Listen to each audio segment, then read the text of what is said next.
Hi students, आज हम पढ़ने वाले हैं करंट इलेक्ट्रिसिटी का सेकंड लेक्चर। और इस लेक्चर में हम डिस्कस करने वाले हैं thermal velocity, drift velocity, mobility and relation between electric current and drift velocity. Okay, first of all we will be discuss about thermal velocity. ये थर्मल वेलोसिटी क्या होता है इसके बारे में पहले हम जानते हैं। देखिए, ये हमारे पास कोई एक कंडक्टर है इस टाइप से, और आप लोग ये पढ़े हैं मेटल जनरली कंडक्टर होते हैं, है ना। ऐसा क्यों? क्योंकि इसमें number of free electrons available होते हैं लार्ज अमाउंट में। ओके, या फिर आप ऐसे बोल सकते हैं conductor contains large number of free electrons, large number of free electrons, approximately ये होता है 10 to power 29 free electrons per unit volume। Okay, ये अप्रॉक्सीमेटली इसलिए बोला, कहीं कहीं ऐसा भी लिखा होता है 10 to power 28 free electrons per unit volume in conductor. Okay, तो ये जो फ्री इलेक्ट्रॉन्स होते हैं कंडक्टर के अंदर, ये क्या करते हैं, ये कंटिन्यूअस रैंडम मोशन करते हैं, है ना। जैसे कि ये एक इलेक्ट्रॉन है, इस तरफ मूवमेंट कर रहा है, दूसरा कहीं इस तरफ कर रहा है, थर्ड है इधर कर रहा है, फोर्थ इधर कर रहा है। कुछ मतलब डायरेक्शन फिक्स नहीं होती है इनकी, रैंडम मोशन इस टाइप से, कोई किधर भी करेगा कोई किधर भी। तो हमने क्या बोला, ये कंडक्टर मेटल क्यों होते हैं? क्योंकि इसमें number of free electrons available होते हैं। कितने? Approximately 10 to power 29 free electrons per unit volume. पर यूनिट वॉल्यूम में 10 to power 29 free electrons available हैं, ठीक है ना। जो क्या करते हैं, रैंडम मोशन। तो क्या लिखेंगे, which are in continuous random motion. Okay, तो कंटिन्यूअस रैंडम मोशन। ओके, अब ये जो कंटिन्यूअस रैंडम मोशन करते हैं, तो यहाँ पे क्या होगा, जब ये कंटिन्यूअस रैंडम मोशन करेंगे तो इनकी जो थर्मल वेलोसिटी है वो ऑल डायरेक्शंस में कंटिन्यूअसली डिस्ट्रीब्यूट भी हो जाएगी, थर्मल वेलोसिटी, है ना। देखिए, अब ये क्या होता है, जस्ट लाइक ये यहाँ पे कॉलिजन करेगा, फिर इसके बाद यहाँ कॉलिजन करेगा, या ये समझ लो कि इस पे कॉलिजन किया, यहाँ कॉलिजन करने के बाद फिर किसी और इलेक्ट्रॉन्स दूसरे इलेक्ट्रॉन मतलब एटम के साथ कॉलिजन कर रहा है, ठीक है ना। ये जो फ्री इलेक्ट्रॉन्स हैं वो किसी एटम से कॉलिजन करते हैं, फिर वहाँ से इलेक्ट्रॉन फिर निकलता है, फिर किसी दूसरे एटम से कॉलिजन करते हैं, ठीक है ना। तो ये ऐसा क्यों होता है, जैसे कि मान लीजिए ये हमारे पास एटम है, ये भी एटम है, ये भी एटम है, इस टाइप से इसमें। तो इलेक्ट्रॉन ने जैसे इस एटम से कॉलिजन किया तो ये एटम इसको ऑब्जर्व कर लेगा, एब्जॉर्ब जिसे बोलते हैं ना। उसके बाद यहाँ से दूसरा इलेक्ट्रॉन निकलेगा या यही निकलेगा, कुछ पता नहीं रहता वो किस डायरेक्शन में निकलेगा, ठीक। तो वो फिर मोशन करेगा, लेकिन जिस स्पीड से निकलेगा ना उसको हम बोलेंगे थर्मल वेलोसिटी। बट इसका डायरेक्शन कुछ फिक्स नहीं रहेगा, किधर से भी ये इमिट हो सकता है एटम से, ठीक है ना। तो इसको हम बोलेंगे रैंडम मोशन, ठीक है ना। तो ये वाले जो इलेक्ट्रॉन हैं जो अपनी वेलोसिटी को रैंडमली डिस्ट्रीब्यूट करेंगे इन ऑल द पॉसिबल डायरेक्शंस, जितने भी डायरेक्शंस हैं उन सभी में रैंडमली डिस्ट्रीब्यूट करेंगे इस वेलोसिटी को। तो इसका मतलब है इसकी एवरेज वेलोसिटी क्या हो जाएगी, 0। लेकिन उससे पहले हम एक स्टेटमेंट लिखते हैं, शो द, क्या लिखेंगे, thermal velocity distributed in all the possible directions. Thermal velocity, velocity न लिखे, वेलोसिटीज लिखेंगे क्योंकि यहाँ पे large number of free electrons हैं। Velocities distributed thermal velocities random distributed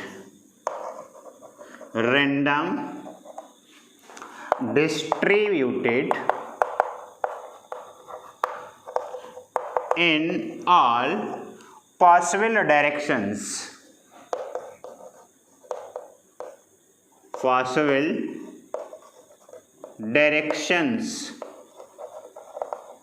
okay. हमने ये मान लिया कि हमारे पास n नंबर ऑफ इलेक्ट्रॉन्स हैं, तो पहले इलेक्ट्रॉन्स की अगर थर्मल वेलोसिटी u1 वेक्टर है और दूसरे वाले इलेक्ट्रॉन की थर्मल वेलोसिटी u2 वेक्टर है और तीसरे वाले की u3 digit up to n un vector हो जाएगी n इलेक्ट्रॉन की। ओके, तो यहाँ पे अगर हमें एवरेज वेलोसिटी निकालनी हो इनकी, ये क्या है, thermal velocity of first electron, thermal velocity of second electron, thermal velocity of third electron, ऐसे ही डिजिट un है thermal velocity of n electron. ये बात अच्छे से समझना क्योंकि इसका बहुत बड़ा लॉजिक है करंट इलेक्ट्रिसिटी में।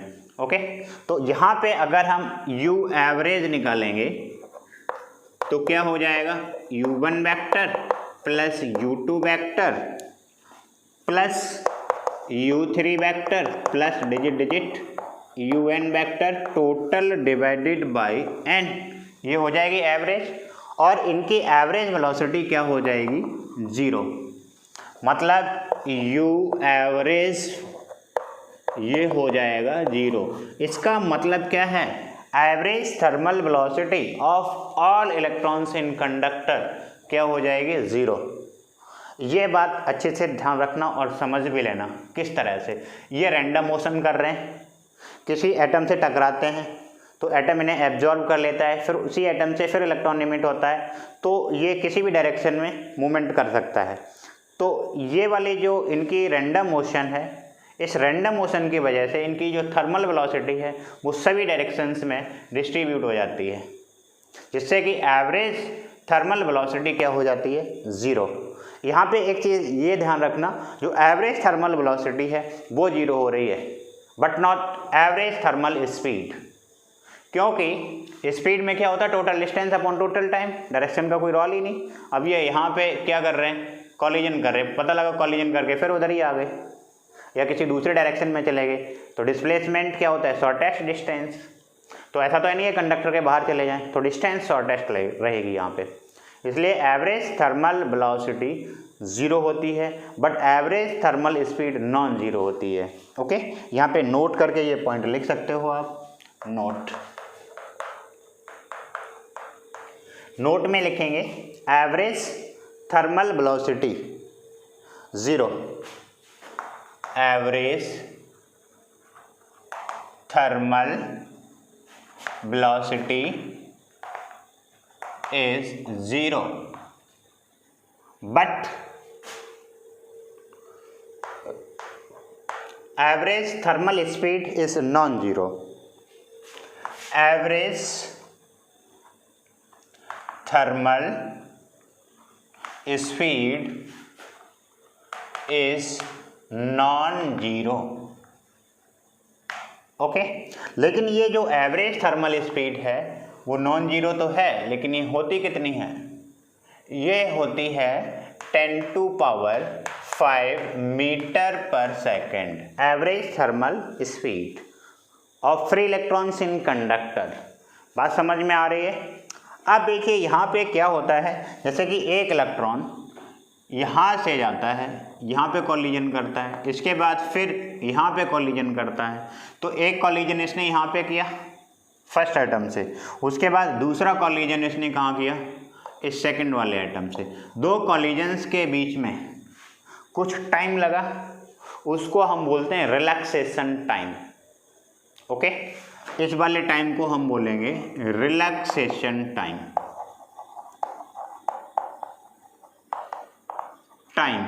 इसे हम टाउ से डिनोट करेंगे, ठीक है ना। Between two successive collision, two मतलब जो दो कॉलिजन हुए उसके बीच में कितना टाइम लगा, बिटवीन टू सक्सेसिव कॉलिजन और ये होता है अप्रॉक्सीमेटली 10 टू पावर माइनस का 14 सेकेंड, 10 टू पावर माइनस का 14 सेकेंड। ओके, उसके बाद जब ये इलेक्ट्रॉन एक कॉलिजन से दूसरे कॉलिजन तक इसने जो भी पाथ कवर किया उसे हम बोलते हैं फ्री पाथ। क्या बोलते हैं? इस वाले पाथ को, इसी वाले पाथ को हम क्या बोलेंगे? Free path. फ्री पाथ, इसको लैम्डा से डिनोट करेंगे। और यहाँ पे जितने भी इलेक्ट्रॉन्स हैं दो सक्सेसिव कॉलिजन के बीच में जो भी पाथ कवर करते हैं हम उसको बोलते हैं मीन फ्री पाथ। सारे इलेक्ट्रॉन्स के लिए निकालें तो क्या हो जाएगा? मीन फ्री पाथ, ठीक है ना। और ये होता है 10 एंगस्ट्रॉम। इसे बहुत अच्छे से ध्यान रखना, इनको थोड़ा हाईलाइट कर लीजिए। एवरेज स्पीड क्या होती है? 10 टू पावर 5 मीटर पर सेकेंड। और जो टाइम है बिटवीन टू सक्सेसिव कॉलिजन, जिसे आप रिलैक्सेशन टाइम बोलते हैं, वो क्या होता है? 10 टू पावर माइनस 14 सेकेंड। और मेन फ्री पाथ होता है 10 एंगस्ट्रॉम। ओके, ये चीज़ें अच्छे से नोट करिए। अब इसके बाद हम पढ़ते हैं ड्रिफ्ट वेलोसिटी। ओके, अच्छे से नोट करें इसे, और आप चाहें तो इसे तुरंत अभी ऑन स्पॉट प्रैक्टिस भी करें, ठीक है ना। बाकी क्या आप, काफ़ी बच्चे क्या करते हैं, हमारा नाम पूछते हैं, क्योंकि नाम मैं कभी कभी बताता हूँ, कभी नहीं बताता हूँ, और बताता ही तो अंडसंड बताता हूँ, है ना। आप कहोगे सर हर बाप का एक बाप होता है जिसे हम दादाजी कहते हैं, ऐसा ही है क्या? देख लेना कहीं डिस्क्रिप्शन वगैरह में मिल जाए, थोड़ा तो कुछ करो। चलिए शुरू करते हैं हम drift velocity. Drift velocity. Drift velocity क्या होता है? ये हमारे पास एक कंडक्टर था कुछ इस तरह से, ठीक। इसमें large number of free electrons थे। इसमें कोई किधर भी मोशन कर रहा है, रैंडम मोशन कर रहे थे, कुछ अता पता नहीं है किधर कर रही है, ठीक है ना। तो इनकी एवरेज वेलोसिटी है, उसको हम बोलेंगे ड्रिफ्ट वेलोसिटी। ओके, तो यहाँ पे हम लिखने वाले हैं average velocity of free electrons in conductor. Average velocity of free electrons in conductor is called drift velocity, और हम इसको डिनोट करेंगे BD से, इस टाइप से, BD, है ना। यहाँ पे देखिए, अगर इस वाले कंडक्टर को किसी हम सेल या बैटरी से इस तरह से कनेक्ट कर दें,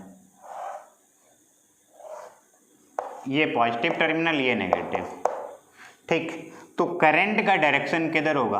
positive terminal to negative terminal. और इलेक्ट्रिक फील्ड किधर होगा? सेम डायरेक्शन में करंट की। तो अब जब हमने इस कंडक्टर में एक सेल कनेक्ट किया या बैटरी, तो यहाँ पे ये पॉजिटिव टर्मिनल है और इलेक्ट्रॉन्स पे नेगेटिव चार्ज होता है। तो ये जितने भी इलेक्ट्रॉन हैं इनका मोमेंटम करंट के अपोजिट डायरेक्शन में शिफ्ट हो जाएगा। जस्ट लाइक हमने ये मान लिया कि एक इलेक्ट्रॉन है ना, वो इस तरफ ड्रिफ्ट हो रहा है, एक इलेक्ट्रॉन, ठीक है, करंट की अपोजिट डायरेक्शन में। इस तरफ इनका मोमेंटम क्या होगा? शिफ्ट। इसका मतलब है इस डायरेक्शन में कोई ना कोई फोर्स अप्लाई हो रहा है इस पे। तो यहाँ पे हम क्या लिखेंगे? Force on each electron, force on each electron. F equal to QE होता है, इलेक्ट्रिक फील्ड इंटेंसिटी पढ़े थे, E equal to F by Q not. लेकिन यहाँ से F का वैल्यू निकालेंगे, Q हो जाएगा और Q की जगह एक इलेक्ट्रॉन का चार्ज रखेंगे माइनस, क्योंकि ये वेक्टर फॉर्म में लिखा है। अगर मैग्नीट्यूड लिखें तो सिर्फ हम F equal to E into capital E लिख देंगे। अब ये फोर्स अप्लाई हो रहा है तो इस डायरेक्शन में इलेक्ट्रॉन क्या कर रहा है, अपना मोमेंटम शिफ्ट कर रहा है, मतलब ड्रिफ्ट कर रहा है। तो अब क्या है, इस डायरेक्शन में इसका कुछ ना कुछ एक्सेलरेशन भी होगा। तो देखिए acceleration on each electron F equal to m a होता है, तो यहाँ से F equal to m a apply करेंगे तो एक्सेलरेशन जब कैलकुलेट करेंगे तो माइनस का a capital E divided by m हो जाएगा। अब हम ये मान लेते हैं किसी इंस्टेंट ऑफ टाइम पर इस इलेक्ट्रॉन की कुछ वेलोसिटी एक्वायर हुई होगी, क्योंकि इस पर फोर्स अप्लाई हो रहा है और इसमें एक्सेलरेशन भी है, तो ये कुछ ना कुछ वेलोसिटी एक्वायर करेगा, है ना। तो हम ये मान लेते हैं ये कुछ टाइम के बाद v1 वेलोसिटी एक्वायर कर लेता है, जबकि इनिशियल थर्मल वेलोसिटी इसकी मान लेते हैं हम u1 है। ओके, तो यहाँ पे क्या लिखेंगे, at any instant t velocity acquired by electron having thermal velocity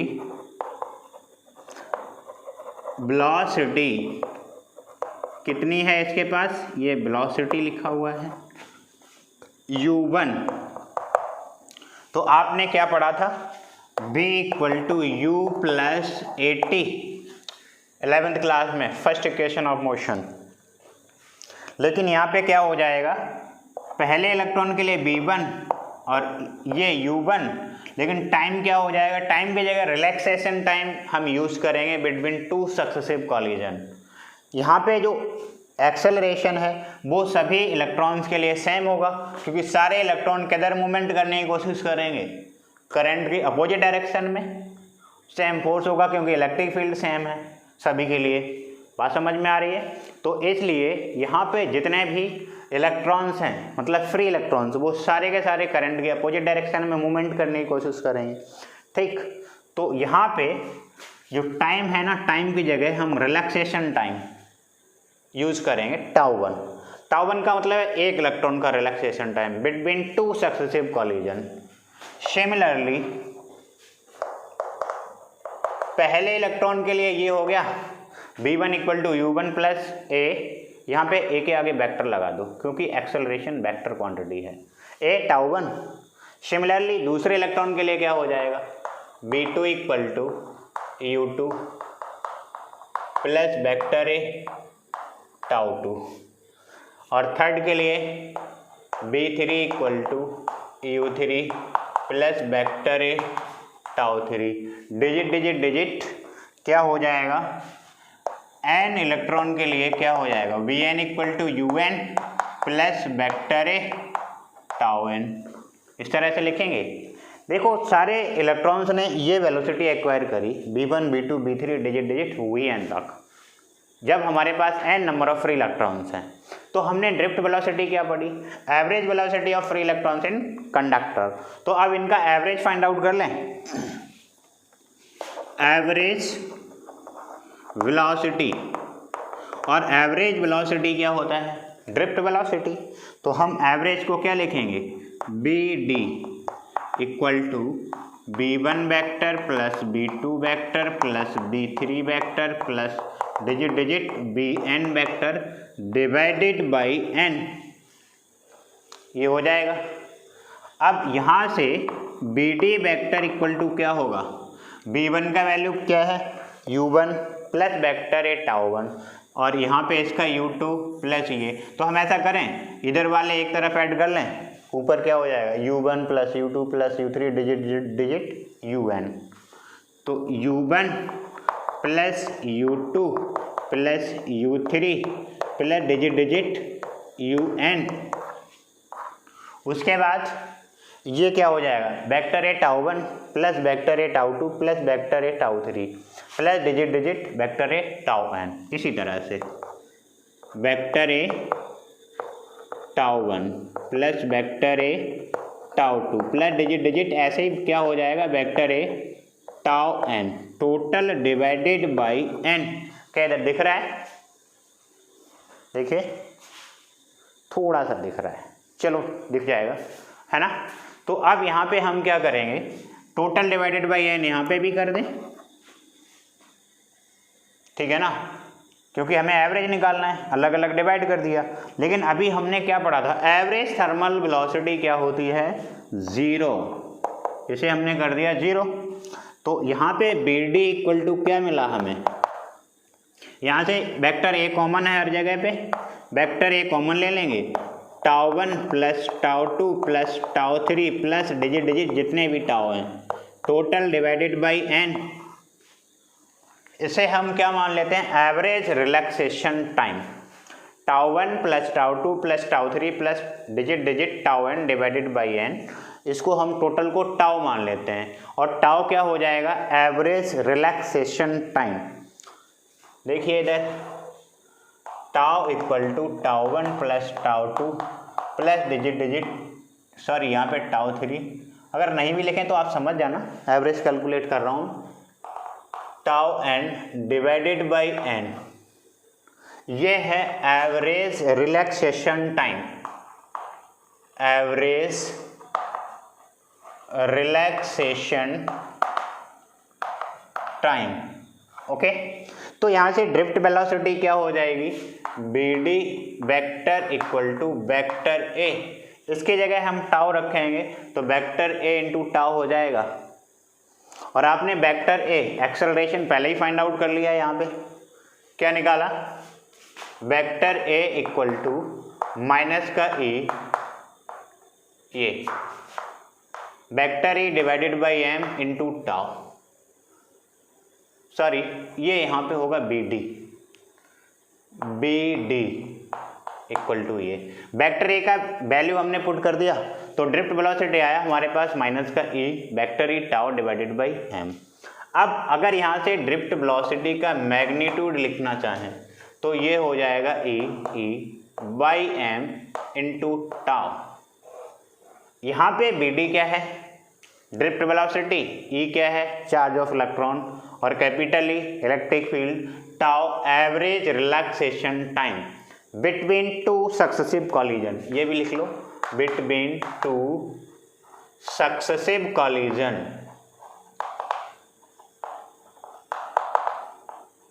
okay, और एम क्या है, मास।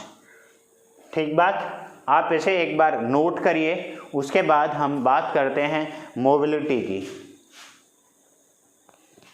ओके, अगर आपको कोई प्रॉब्लम है तो हमें कमेंट में बोल सकते हैं, आपका जो भी डाउट है हम आपका क्लियर करेंगे। बट नोट आप जितने भी यहाँ पे नोट कर रहे हैं ना, उसके नोट्स भी आप खुद ही बनाएं, तो आपका कॉन्फिडेंस बहुत गजब का बिल्डअप होगा। लेकिन अगर आपने खुद से कुछ नहीं किया तो मुझे लगता है थोड़ी सी प्रॉब्लम आएगी, और वो प्रॉब्लम आगे जाके बड़ी प्रॉब्लम में कन्वर्ट हो सकती है, क्योंकि आपने सारा तैयार कर लिया, और अगर आपका कॉन्फिडेंस अच्छा नहीं है तो मैं नहीं मानता कि आपका कुछ अच्छा है। ओके, देखिए मोबिलिटी क्या होता है, mobility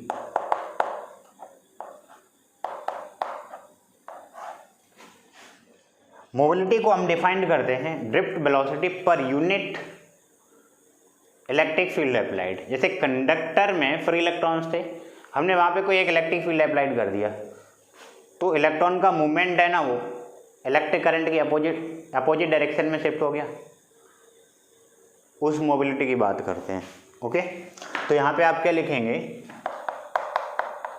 it is defined as the drift velocity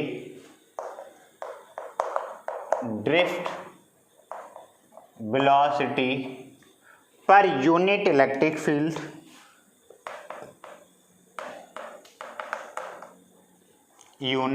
electric field EF stand for electric field applied. Okay, और इसे हम म्यू से डिनोट करेंगे, तो म्यू इक्वल टू क्या हो जाएगा, drift velocity upon electric field. और आपको पता है कि बी डी इक्वल टू क्या होता है, e capital E by M into tau. अभी आपने ड्राइव किया था, तो बी डी का वैल्यू यहाँ पुट करेंगे तो म्यू इक्वल टू क्या हो जाएगा, e capital E tau by M into e. इससे ये cancel out, mu equal to E tau by m. Okay, for electrons mu e equal to e, electrons के लिए मोबिलिटी क्या होगी, tau e divided by m ई, मतलब average relaxation time of electrons between two successive collision. और ये M E क्या है, mass of electron. और होल्स के लिए क्या होगा, होल्स का मतलब positive charge. Okay, mu H equal to E tau H divided by M H, ये हो जाएगा। इसके बाद हम पढ़ने वाले हैं relation between electric current and drift velocity. देखिए, ये आप हेडिंग डाल दीजिए, relation between electric current I and drift velocity B D. Okay, यहाँ पे हमने क्या बोला था, एक कंडक्टर है इस तरह से, ये अभी हमने बनाया था इससे पहले वाले डेरिवेशन में। इसमें क्या हो रहा है, कोई करंट फ्लो हो रहा है positive terminal to negative terminal इस तरह से, और इसका इलेक्ट्रिक फील्ड इस तरफ होगा करंट की डायरेक्शन में, लेकिन जो इलेक्ट्रॉन है वो इसके अपोजिट डायरेक्शन में ड्रिफ्ट करेगा। और इस कंडक्टर की लेंथ है, हमने मान लिया L, और एरिया ऑफ क्रॉस सेक्शन क्या है, A। तो यहाँ पे L क्या है, length of conductor. Okay, conductor, A है area of cross section, area of cross section. तो वॉल्यूम कितना हो जाएगा, वॉल्यूम इस कंडक्टर का A इंटू एल हो जाएगा। अगर यहाँ पे n small n number of free electrons हैं पर यूनिट वॉल्यूम में, तो total number of electron in conductor क्या होगा, देखिए, if n are the number of free electrons in conductor, therefore total number of electrons in conductor, total number of free electrons, sorry electrons नहीं, free electrons, free electrons in conductor क्या हो जाएगा, capital N मान लेता हूं मैं, N equal to A L into N. Okay, उसके बाद हम इसको इधर से रफ कर देते हैं। शायद आपने नोट कर लिया होगा, नहीं किया तो वीडियो को बैक करके नोट कर लेना, ठीक है ना। चलिए, आप जितने भी टॉपिक पढ़ते हैं उन्हें प्रैक्टिस में लाने की बहुत ज़्यादा कोशिश करिए। जितनी अच्छी आप प्रैक्टिस करेंगे ना, उतना ही आप में कॉन्फिडेंस डेवलप होगा। सिर्फ छापने से कुछ नहीं होगा, समझ गए ना। और अगर हम आपको यहाँ सारे नोट्स प्रोवाइड करा भी दूँ, उसे कुछ नहीं होता। नोट्स तो मार्केट में बहुत सारे हैं, कहीं से भी खरीद लो, किसी भी बुक से टिप लो, कुछ नहीं होने वाला। प्रैक्टिस करिए आप, ठीक है ना। देखिए, यहाँ पे ये small E charge of each electron है, तो इतने इलेक्ट्रॉन है ना जो पूरे कंडक्टर में ए एल एन, इस पे टोटल चार्ज क्या हो जाएगा, देखिए, if N is charge on each electron, therefore total charge Q equal to क्या हो जाएगा, A L N into E. अब ये कंडक्टर क्या कर रहा है, BD इस ड्रिफ्ट वेलोसिटी से ड्रिफ्ट हो रहा है, तो ये कंडक्टर को क्रॉस करने में कुछ ना कुछ टाइम लेगा, बिल्कुल लेगा। तो यहाँ पे हम लिखेंगे time taken by electron to cross the conductor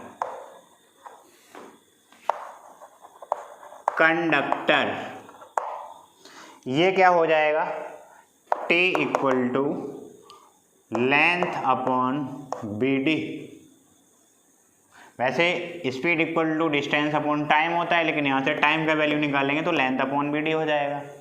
अब देखिए current means electric current in conductor क्या होता है, current rate of flow of charge I equal to Q by T. आपने फर्स्ट लेक्चर देखा होगा तो आपको समझ में आएगा, है ना। तो यहाँ पे Q का वैल्यू क्या है और T का वैल्यू पता ही है हमें, है ना।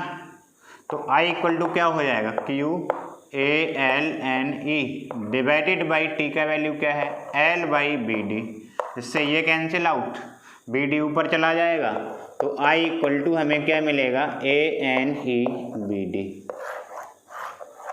ओके, ये हमें मिल गया relation between electric current and drift velocity. Okay, इसे आप अच्छे से नोट करिए। इसके बाद हम कुछ न्यूमेरिकल्स की प्रैक्टिस करते हैं। चलिए इसको रब करते हैं, तो हम उसके बाद कुछ क्वेश्चन सोल्व करेंगे। और वैसे अभी एकदम सन्नाटा है हमारे आसपास, क्योंकि रात के बज रहे हैं 12, ठीक है ना। तो हम चाहते हैं आप मेहनत करें बहुत अच्छी वाली, और अच्छी वाली नहीं, मेरे हिसाब से ऐसी मेहनत कर दो ना कि कामयाबी ना घुटने टेक के माफ़ी मांगने लग जाए, कहने लग जाए यार रहने दे, छोड़ना अब बहुत हो गया। चलिए हम कुछ न्यूमेरिकल्स की बात करते हैं। यहाँ पे पहला क्वेश्चन है हमारे पास, फाइंड द करंट फ्लोइंग। पहला एग्जांपल,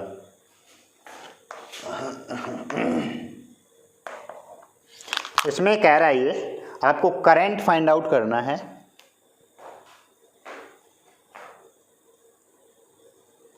मतलब I equal to question mark. Okay, through a copper wire of length, एक कॉपर वायर है जिसकी लेंथ है 0.2 metre. Area of cross section A ये है 1 मिलीमीटर स्क्वायर, और अगर हम इसे मीटर में चेंज करेंगे तो ये हो जाएगा 10⁻⁻6 मीटर स्क्वायर। ओके, इसके बाद क्या कह रहा है, when connected to a battery of 4 volt, एक बैटरी कनेक्ट की जा रही है इस वायर से 4 वोल्ट की, तो B equal to 4 volt. Okay, given that electron mobility, electron की मोबिलिटी क्या है, म्यू ई, ये गिवन है आपको 4.5 इंटू 10 टू पावर, म्यू लिख दो चलेगा, है ना, 4.5 into 10 to power -6 metre square volt inverse second inverse, ठीक है ना। उसके बाद आगे क्या कह रहा है, एंड चार्ज ऑन इलेक्ट्रॉन, मतलब E का value 1.6 into 10 to power -19 coulomb. Number density of free electrons, number density of free electrons N का वैल्यू दे रखा है 8.5 into 10 to power 28 metre inverse cube. इसका मतलब पर यूनिट वॉल्यूम में number density of free electrons दे रखा है। Number of free electrons per unit volume को हम बोलते हैं number density of free electrons. अब देखिए आपको यहाँ से क्या पूछा गया है, इलेक्ट्रिक करंट, क्या आप कैलकुलेट कर पाएंगे? आपने तो यहाँ से ये पढ़ा है I इक्वल टू ANEBD, है ना, लेकिन हमारे पास क्या ड्रिफ्ट वेलोसिटी है? बिल्कुल नहीं। तो हम क्या करेंगे, आपने मोबिलिटी पढ़ा था mu equal to drift velocity per unit electric field, तो यहाँ से हम क्या करेंगे, B D equal to find out करेंगे ई इंटू म्यू, ठीक है, और इसका वैल्यू हम यहाँ पुट करेंगे। तो करंट कितना हो जाएगा, I equal to a n e b d e into mu, ये होगा। उसके बाद हमें क्या, ई का वैल्यू पता है, चलो मोबिलिटी तो पता है लेकिन ई का वैल्यू पता नहीं है, तो यहाँ पे हम ई इक्वल टू क्या पुट करेंगे, बी बाई एल। देखिए अब हमें फॉर्मूला क्या मिलेगा, I equal to a n e b mu by l, ये हो जाएगा, अपॉन में एल आ जाएगा। अब देखिए हमें यहाँ पे क्या कैलकुलेट करना है, इलेक्ट्रिक करंट, और करंट कैलकुलेट करने के लिए हमें ए का वैल्यू पता होना चाहिए जो कि 10 टू पावर -6 है। Number density of free electrons given है 8.5 into 10 to power 28 per metre cube या मीटर इनवर्स क्यूब, और इलेक्ट्रॉन का charge 1.6 into 10 to power -19 coulomb है ना, और पोटेंशियल कितना दे रखा है 4 वोल्ट, और मोबिलिटी ये 4.5 into 10 to power -6, 4.5 into 10 to power -6 divided by 0 point कितना है L का वैल्यू 0.2। अब देखिए यहाँ से ये वाला पॉइंट हटा दें, कैंसिल, 8, ये 8.5 इंटू 8 इंटू 4 इंटू 4.5 इंटू, देखो ये वाला वैल्यू लिख लिया, ये वाला भी लिख लिया 8, और 4 इंटू 4.5 ये हो गया। अब पावर कितने हो जाएंगे वो समझिए आप एक बार, पावर 10 टू पावर -6 और 10 टू पावर 28, 10 टू पावर 22 बच गया, और यहाँ पे 10 टू पावर -19, तो कितना बचा 10 टू पावर 3, और यहाँ पे कितना है -6, 10 टू पावर -3 रह जाएगा। जब हम इसे कैलकुलेट करेंगे तो फाइनली ये आएगा 1.22 एम्पियर। ओके, इसे आप कैलकुलेट करिए, अगर कोई भी प्रॉब्लम है तो हमें कमेंट में पूछिए। चलिए हम इसको रफ करते हैं एक बार, अगला एग्जाम्पल सोल्व करते हैं। फिर आप चाहो तो अपने आप से इस पर बेस्ड बहुत सारे क्वेश्चन सोल्व कर सकते हो, ठीक है ना। खुद से जितना ज़्यादा स्ट्रगल करेंगे आप उतना ही आपका प्लस पॉइंट होने वाला है। देखिए हमारे पास एग्जाम्पल नंबर 2 है। ये क्या कह रहा है, the number density of free electrons in copper conductor. Number density of free electrons है, यहाँ पे सेम दे रखी है number density of free electrons 8.5 into 10 to power 28 metre inverse cube, है ना। How long does an electron take to drift, मतलब कितना टाइम लेगा इलेक्ट्रॉन, हाउ लॉन्ग का मतलब कितना टाइम, कितना लंबा समय, to drift from one end of wire 3 metre long. एक वायर है जो कि 3 मीटर लंबा है, okay, to its other end. तो ये कह रहा है कि इलेक्ट्रॉन कितना टाइम लेगा वायर के एक एंड से दूसरे एंड तक पहुंचने में, ड्रिफ्ट होते हुए पहुंचेगा। The end area of cross section क्या है, ए का वैल्यू दे रखा है यहाँ पे इन्होंने 2 into 10 to power -6 metre square, and it's carrying current I, I क्या हो जाएगा, यहाँ पे 3 एम्पीयर दे रखा है। ओके, अब जब हम इसे कैलकुलेट करेंगे तो क्या होगा, आपने टाइम कैलकुलेट करना है ना, I equal to a n e b d पढ़े हो, लेकिन आपको तो इसमें टाइम मिल ही नहीं रहा, तो अभी आपने टाइम कैलकुलेट किया था T equal to L upon B D, इस तरह से बोलिए। लेकिन अब आपको बी डी का वैल्यू अगर पता हो जाए तो आप इजीली सब कुछ कैलकुलेट कर सकते हैं। तो बी डी का वैल्यू कहाँ से कैलकुलेट करेंगे, यहाँ से। बी डी इक्वल टू क्या हो जाएगा, आई बाई ANE यहाँ पुट करिए तो T इक्वल टू क्या हो जाएगा, L/BD I/ANE। तो यहाँ पे T इक्वल टू हमें मिल जाएगा ANE into L divided by I। Okay, अब देखिए A का वैल्यू हमें कितना दिया गया है, 2 into 10⁻⁻⁶। Number density of free electrons 8.5 into 10⁻28। Okay,